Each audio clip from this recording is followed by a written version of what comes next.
అర్జునుడి యొక్క కుమారుడు. Very good friends.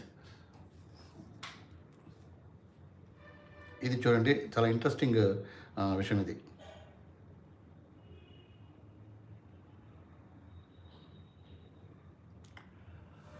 కురుక్షేత్ర యుద్ధం ముగిసిన తర్వాత అర్జునుడు ఎవరి చేతిలో ఓడిపోయి మరణించాడు. ఇది చాలామందికి తెలియదని నేను అనుకుంటున్నా.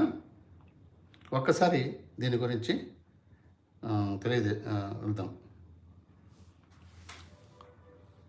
అర్జునుడు ఏంటి ఒకరి చేతిలో ఓడిపోయి మరణించడం ఏంటి అనే డౌట్ కూడా మీకు రావచ్చు. అట్ ది సేమ్ టైం ఈ క్వశ్చన్ వినడానికి కొంతమంది ఆశ్చర్యపడే అవకాశం ఉంది. ఎందుకంటే అర్జునుడు చివరి వరకు ఉన్నాడు.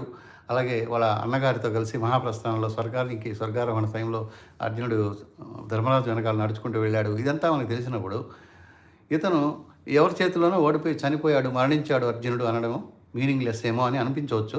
బట్ ఇది కొంతమందికి తెలిసినటువంటి ఇన్ఫర్మేషనే. తెలిసిన వాళ్ళు షేర్ చేయండి దయచేసి. అర్జునుడు ఒకరి చేతిలో ఓడిపోయి యుద్ధంలో మరణించాడట. ఎలాగైతే మన లక్ష్మణస్వామి మోర్చిపోయి మరణిస్తే హనుమంతుడు వెళ్ళి బతికించాడో ఆ విధంగా శోభా గారు ఏమంటారంటే బబ్బురు వాహనుడి చేతిలో చనిపోయాడు అంటున్నారు. ఎగ్జాక్ట్లీ, వెరీ గుడ్ శోభా గారు, ఇది కరెక్ట్. అర్జునుడు తన కుమారుడైనటువంటి బబ్బురు వాహనితో యుద్ధం చేసి ఎందుకు చేయాల్సి వచ్చిందనేది నేను చెప్తా. ఆ యుద్ధంలో ఓడిపోయాడు, అర్జునుడే ఓడిపోయాడు. సో ప్రాణాలు కూడా విడిచాడు. సో దాన్ని బట్టి ఆలోచించండి. అర్జునుడి కుమారుడు